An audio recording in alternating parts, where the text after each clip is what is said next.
8 декабря. Пирамида. Ребята где-то там нашли эту отраву.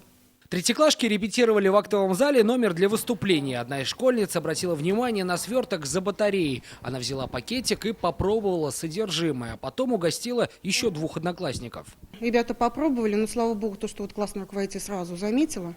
Сразу стали принимать меры, были медики в школе. То есть детей промыли, уже желудки промыли до того, как приехала даже скорая помощь. Почему дети решили попробовать неизвестное содержимое пакета, это один вопрос. Но второй и самый главный, это то, как мышиный яд попал сюда в школу. По словам учителей, в августе этого года как раз раскладкой такой отравы занималась специализированная фирма по уничтожению крыс и мышей. В школе не исключают и того, что пакет могли принести сами дети. Менее вероятная версия – пакет с отравой в актовый зал из подвала перетащили крысы. Пока в школе гадают, пострадавшие под присмотром медиков ДРКБ. Им провели необходимую диагностику и дезинтоксикацию. На сегодняшний день 2 детей мы планируем на выписку, еще 1 ребенок будет выписываться завтра. Кто допустил это ЧП? Сейчас разбираются сразу несколько ведомств. Расследование началось в прокуратуре и Следственном комитете республики. Выясняются обстоятельства попадания ядовитого вещества в школу, а также условия его хранения.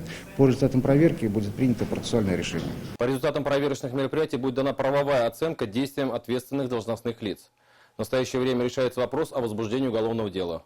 Это ЧП на особом контроле у Рустама Минниханова. Еще в субботу он говорил, бороться с грызунами надо, но грамотно. Президент поручил Роспотребнадзору не допустить такого в будущем. Проведена обработка от грызунов с нарушением требований. Приманка была разложена в месте, доступном для детей. Дети есть дети, им объяснить сложно, что вот этот пакетик... Это недопустимо, Рустам Нургалиевич. Как стало известно, компания, которая занимается дератизацией этой школы, обслуживает и другие учебные заведения. По договору они приезжают раз в месяц. Расходы заложены в бюджет. Кстати, о санитарной безопасности недавно буквально кричали в Нижнекамске. Здесь школы атаковали тараканы. Ученица даже сняла это на видео. Просто посмотрите, таракан в хлебе. И здесь Роспотребнадзор тоже выявил нарушение санитарных норм.